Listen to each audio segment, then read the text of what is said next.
Sahabat wanita, salam jumpa. Saya Anneke bersama Wanita Berpengharapan hadir lagi di ruang dengar Anda.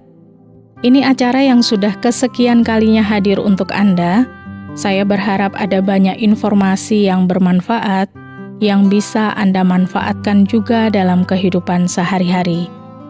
Di bagian pertama ini saya ingin bagi informasi tentang buah dan sayur untuk penderita diabetes. Dan nanti Ibu Eti Rahmawati akan kembali berbagi pelajaran penting bagi jiwa kita dengan topik akhirnya menemui Yesus. Selamat mengikuti.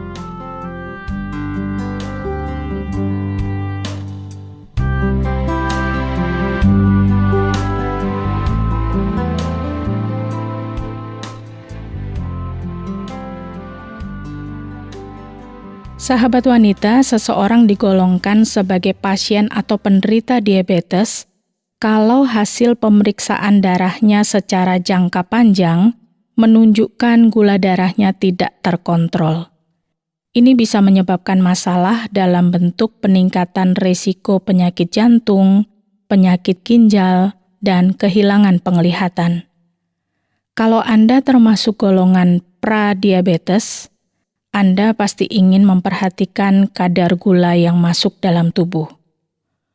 Glukosa atau gula darah memang bisa semakin tidak terkendali kalau pankreas sudah tidak bisa bekerja dengan baik.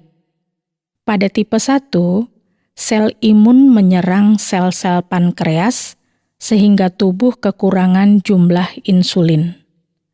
Sedangkan pada tipe 2, terjadi yang namanya resistensi insulin. Maksudnya, organ hati tidak lagi mengenali insulin yang sudah ada, sehingga memproduksi glukosa secara terus-menerus. Meningkatnya glukosa tentu berdampak pada organ pankreas yang harus menghasilkan banyak insulin untuk menjaga keseimbangan gula darah. Organ pankreas yang sudah bekerja secara berlebihan pada akhirnya rusak dan malah tidak bisa lagi memproduksi insulin. Bagi Anda yang sudah tergolong pasien diabetes, atau Anda ingin menjaga kesehatan Anda supaya tidak menjadi pasien diabetes, mari perhatikan konsumsi harian Anda. Ada skala ukuran yang dipakai yang istilahnya indeks glikemik. Makanan dengan skor indeks glikemik 1-55 tergolong rendah. Makanan dengan angka 56-69 tergolong sedang. Dan makanan dengan indeks glikemik 70 ke atas tergolong tinggi. Nah, berdasarkan skala indeks glikemik ini, ada buah dan sayur yang cocok bagi penderita diabetes. Ada yang namanya buah blackberry. Blackberry punya indeks glikemik yang sangat rendah, yaitu 25. Skor rendah ini menyatakan bahwa blackberry tidak akan meningkatkan gula darah yang signifikan dibandingkan dengan makanan dengan indeks glikemik tinggi. Selain angka glikemik yang rendah, blackberry syarat dengan serat. Ini juga bagus sebagai pilihan diet tinggi serat yang bisa memerangi resistensi insulin dan mengurangi risiko terkena diabetes tipe 2. Anda tidak sendirian kalau Anda yakin jeruk tidak boleh dikonsumsi untuk menurunkan gula darah. Meskipun jus jeruk pasti bisa mengirim glukosa darah setinggi langit, tapi jeruk utuh lain ceritanya. Skor indeks glikemik jeruk utuh antara 35-52 tergantung pada jenis varietasnya, dan ini termasuk dalam kategori rendah. Dan dengan vitamin C antiinflamasi dan banyak antioksidan lainnya, ditambah lagi serat yang cukup, jeruk adalah anugerah bagi penderita diabetes. Sekali lagi, jeruk utuh dan bukan jus jeruk.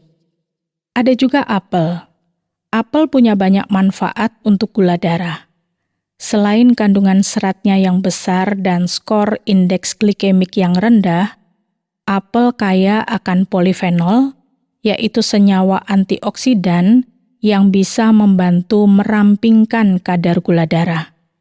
Polifenolnya bisa membantu merangsang produksi insulin dan menjaga gula darah supaya tidak melonjak atau bahkan turun. Tomat juga salah satu bahan makanan yang rendah skala indeks glikemiknya. Rendah juga karbohidratnya, sehingga tidak akan meningkatkan glukosa darah secara signifikan. Ini beda ceritanya dengan saus tomat atau produk olahan tomat lainnya. Tomat yang dimaksudkan di sini adalah buah tomat, atau mungkin Anda lebih senang menggolongkan sayur tomat. Ini yang mentah, yang dikonsumsi tanpa tambahan apapun, yang bisa dimanfaatkan nutrisi dan antioksidannya. Kalau Anda penggemar okra, Anda tidak salah, karena sayuran yang satu ini kaya akan senyawa penurun gula darah seperti polisakarida dan punya antioksidan flavonoid. Biji okra memang sudah lama digunakan sebagai obat alami untuk mengobati diabetes karena sifat penurun gula darahnya yang kuat. Selain okra, Anda bisa manfaatkan brokoli, sayuran yang mengandung sulforafane yang punya sifat penurun gula darah. Sulforafane dihasilkan kalau brokoli dicincang atau dikunyah karena ada reaksi antara senyawa glukorafanin dan enzim myrosinase. Ekstrak brokoli juga membuktikan adanya efek antidiabetes yang kuat yang membantu meningkatkan sensitivitas insulin, yang mengurangi gula darah dan penanda stres oksidatif. Cara terbaik untuk menikmati brokoli adalah dikukus atau direbus sebentar saat air mendidih. Ada juga sayuran fermentasi yang punya banyak senyawa yang bisa meningkatkan kesehatan. Beberapa di antaranya adalah probiotik, mineral, dan antioksidan. Nah, kimchi adalah salah satu sayur yang dipercaya bisa memperbaiki gula darah dan sensitivitas insulin.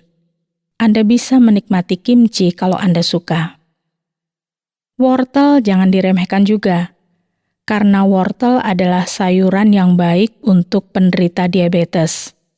Wortel termasuk sayuran tinggi serat, sehingga bisa membuat Anda kenyang lebih lama dan mencegah Anda makan berlebihan. Dengan begitu, kadar gula darah bisa terjaga. Kalau Anda pernah dengar zucchini atau timun Jepang, Anda perlu pertimbangkan juga, karena timun Jepang alias zucchini mengandung banyak karotenoid, yaitu komponen yang bisa menjaga kesehatan jantung dan mencegah berbagai macam kanker. Selain itu, timun Jepang juga rendah kalori dan mengandung banyak serat. Berbagai alasan ini menjadikan timun Jepang sebagai sayuran yang ideal untuk dikonsumsi penderita diabetes. Kubis juga bisa menjadi salah satu pilihan, karena kubis mengandung vitamin C yang sangat tinggi dan menjadi salah satu sayuran yang baik untuk diabetes. Dalam satu cangkir, kubis mengandung 32,6 mikrogram vitamin C, 5 gram karbohidrat, 67,6 mikrogram vitamin K. Inilah kekayaan kubis yang tinggi serat, yang bisa memperlambat proses pencernaan makanan, sehingga kadar gula darah tetap terjaga. Kubis bisa diolah dengan berbagai cara. Salah satu yang direkomendasi adalah ditumis menggunakan minyak sayur yang sehat untuk jantung. Ada juga bayam yang punya kandungan zat besi, yang membuat sirkulasi darah perlahan bisa membaik dan kembali lancar. Sayuran ini bermanfaat untuk penderita diabetes dengan kadar gula darah tinggi, yang sudah menahun, yang mungkin pembuluh darah mulai terganggu atau tersumbat. Anda bisa mengkonsumsi daun segar bayam secara langsung yang ditambahkan pada telur dadar saat sarapan. Ini merupakan kombinasi yang bagus untuk memenuhi asupan vitamin B12 dan zat besi harian.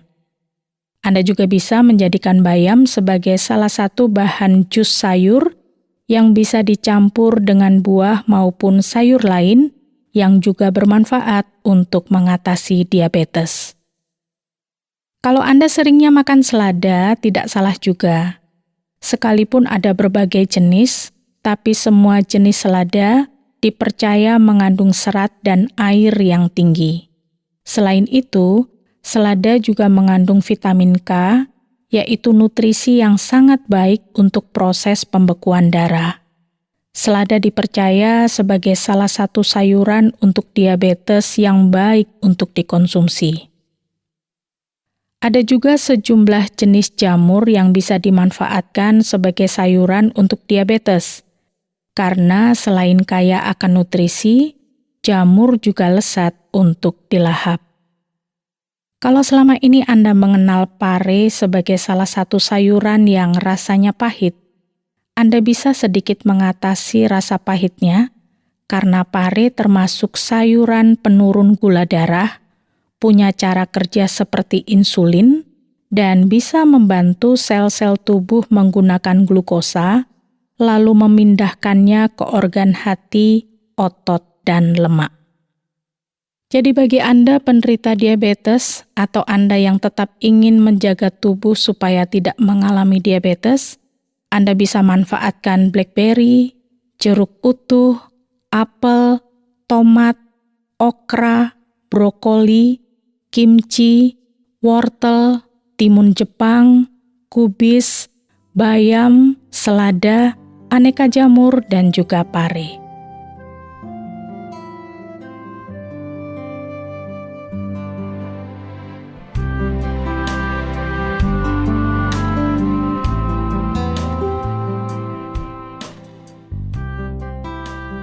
Sahabat wanita, semoga informasi ini menolong dan memotivasi Anda untuk tetap sehat tanpa gangguan diabetes. Pelajaran penting berikutnya akan disampaikan oleh Ibu Eti Rahmawati dengan judul Akhirnya Menemui Yesus. Selamat menyimaknya sesudah sebuah lagu berikut ini.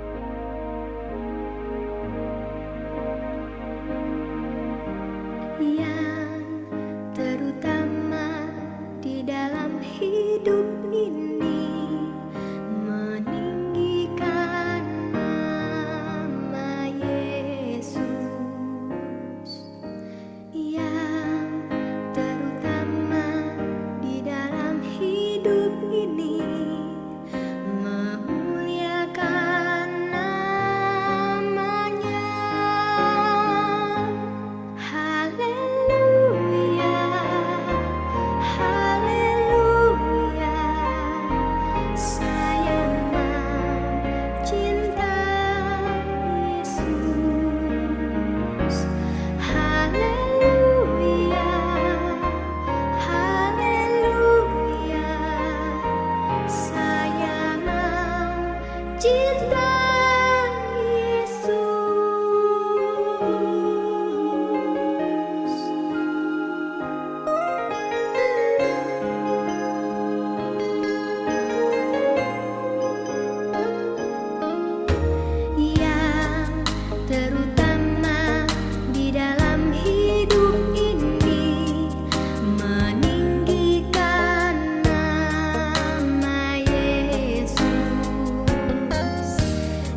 Sahabat, semoga hari ini Anda baik-baik saja ya.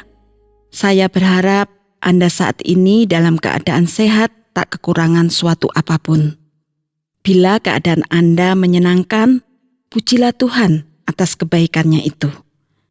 Tetapi apabila Anda saat ini sedang sakit dan berbaring lemah di tempat tidur, mungkin Anda sudah lama menderita sakit yang tak tersembuhkan. Mungkin saat ini Anda kesepian karena tidak ada orang yang menemani Anda ataupun memperhatikan Anda. Mungkin juga Anda saat ini sedang putus asa dengan penyakit yang tak kunjung sembuh walaupun Anda sudah berusaha berobat kemana saja dan sudah menghabiskan dana yang tidak sedikit. Atau mungkin Anda menderita sakit yang membuat Anda malu atau mengatakannya kepada orang lain, sehingga Anda menyembunyikan sakit Anda. Bahkan tak seorang dokter pun tahu akan penyakit Anda itu.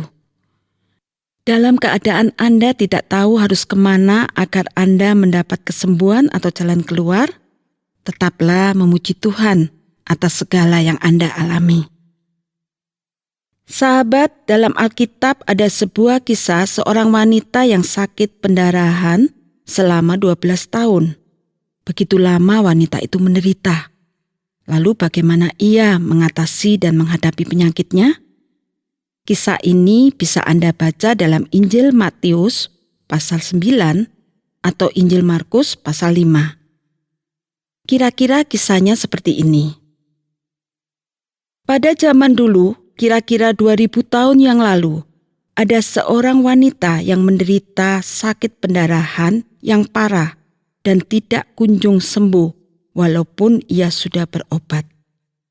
Diceritakan bahwa wanita yang sakit pendarahan itu telah berobat ke berbagai tabib atau dokter dan telah menghabiskan banyak uang. Namun penyakitnya tidak kunjung sembuh, bahkan malah menjadi parah. Dan pada zaman itu ada kebiasaan yang berlaku adalah wanita yang menderita pendarahan dianggap wanita yang tidak bersih atau najis. Ini sangat memalukan, bukan? Sahabat, Anda bisa membayangkan betapa besar penderitaan wanita ini. Bukan saja ia menderita sakit pendarahan, tetapi ia juga telah dicap tidak bersih, tidak suci atau najis, dan tidak diterima oleh lingkungannya. Dan hukum waktu itu juga mengatakan bahwa apa saja atau siapa saja yang tersentuh dan menyentuhnya menjadi najis. Hal ini pasti membuat wanita ini dijauhi atau dikucilkan. Hidup wanita ini pasti sangat menderita. Namun apakah ia menyerah pada nasibnya dan menyesali hidupnya yang seperti itu? Nah, mari kita lanjutkan kisahnya. Pada suatu hari, Tuhan Yesus berjalan bersama murid-Nya di daerah atau di tempat tinggal wanita itu. Wanita ini memang sudah mendengar berita-berita tentang Yesus yang bisa menyembuhkan penyakit dan banyak membuat mukjizat. Dan wanita itu ingin sekali bertemu Yesus. Ia yakin bahwa Yesus bisa menyembuhkannya. Akhirnya wanita itu memutuskan untuk menemui Yesus. Ternyata banyak sekali orang yang mengikuti Yesus. Sulit bagi wanita ini bisa berhadapan langsung dengan Tuhan Yesus. Tetapi ia tetap memutuskan untuk menemui Yesus. Maka di tengah-tengah orang banyak itu, ia mendekati Yesus dari belakang dan menjamah jubahnya. Maka di tengah-tengah orang banyak itu, ia mendekati Yesus dari belakang dan menjamah jubahnya. Dalam hati wanita itu berkata, "Asal kujamah saja jubahnya, aku akan sembuh." Seketika itu juga berhentilah pendarahannya dan ia merasa bahwa badannya sudah sembuh dari penyakitnya. Betapa terkejutnya wanita itu. Secara tiba-tiba dan secara ajaib, ia telah mengalami kesembuhan. Hanya dengan menyentuh jubah Yesus, wanita itu mendapat kesembuhan yang luar biasa. Dan apa yang dikatakan oleh Yesus kepada wanita itu? Yesus mengatakan, "Hei anakku, imanmu telah menyelamatkan engkau. Pergilah dengan selamat dan sembuhlah dari penyakitmu." Kata-kata Tuhan Yesus sungguh merupakan obat yang sangat dibutuhkan.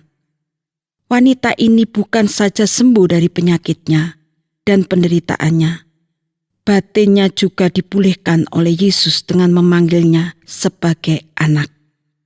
Wanita itu pasti bahagia dan lega karena penyakitnya sembuh seketika. Sahabat, apa yang dilakukan wanita itu setelah mendengar tentang Tuhan Yesus? Akhirnya wanita itu memutuskan untuk bertemu Tuhan Yesus. Bagaimanapun caranya, ia akan berusaha menemui Tuhan Yesus, karena ia yakin Tuhan Yesus bisa menyembuhkannya. Iman wanita itu telah berani menembus kerumunan orang banyak. Bisa saja ia putus asa dan menyerah pada saat berada di tengah-tengah banyak orang, karena ia sedang sakit dan lemah badannya. Namun dalam kenyataannya, ia tidak patah semangat. Ia berhasil menerobos kerumunan massa dan akhirnya ia berhasil menjamah jubah Yesus. Iman yang besar telah mendorong wanita itu bertemu dengan Tuhan Yesus. Sahabat, apakah Anda saat ini membutuhkan sentuhan kuasa Tuhan Yesus? Percayalah kepada Tuhan Yesus. Ia berkuasa atas penyakit Anda. Bila Anda memiliki iman yang besar, maka temuilah Dia. Mohonlah kepadanya untuk menyembuhkan Anda. Wanita yang sakit pendarahan dalam kisah tadi memiliki iman yang kuat. Dan imannya itu akhirnya ia memutuskan untuk menemui Yesus. Dan akhirnya ia tahu bahwa beriman kepada Yesus atau percaya kepada Yesus adalah jawaban yang ia butuhkan. Tuhan Yesus merupakan satu-satunya jalan bagi kita untuk keselamatan dan kesembuhan. Bagaimana dengan Anda? Apakah Anda sudah memutuskan untuk menemui Tuhan Yesus dalam doa Anda? Ketahuilah bahwa sekali saja kuasa Tuhan Yesus menyentuh Anda, maka kehidupan Anda akan berubah. Yang Anda harus lakukan saat ini adalah percaya kepadanya dan segera temui Tuhan Yesus secara pribadi. Ingat apa yang dikatakan Tuhan Yesus kepada wanita yang sakit pendarahan itu. Tuhan Yesus mengatakan, "Hei anakku, imanmu telah menyelamatkan engkau. Pergilah dengan selamat dan sembuhlah dari penyakitmu." Tuhan Yesus juga akan mengatakan hal yang sama kepada Anda bila Anda memiliki iman yang kuat kepada Tuhan Yesus dan memutuskan untuk menemui Tuhan Yesus dalam doa Anda. Tuhan memberkati Anda. Amin.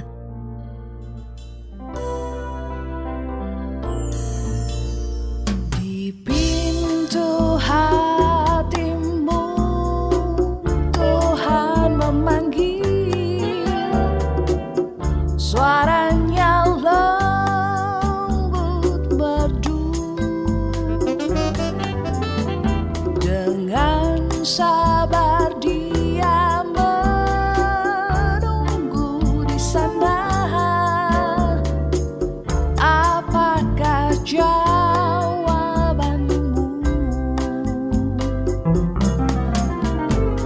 Lama Dia menunggu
Sahabat wanita, saya berharap Wanita Berpengharapan masih menjadi salah satu acara yang selalu Anda nantikan.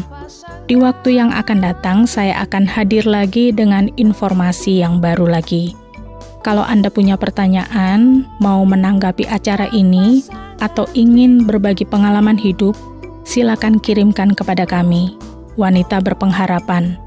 Bisa melalui SMS atau WhatsApp di nomor 081 333 777 386. Sekali lagi di nomor 081 333 777 386. Saya Aneke mohon diri, sampai jumpa.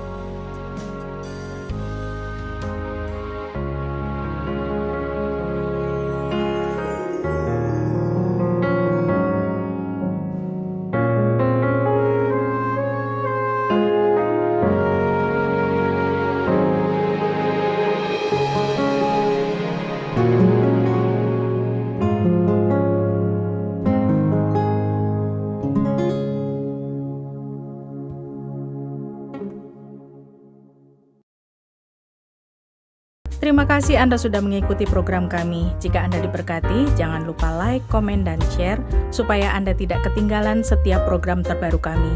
Jangan lupa juga untuk subscribe channelnya dan nyalakan loncengnya.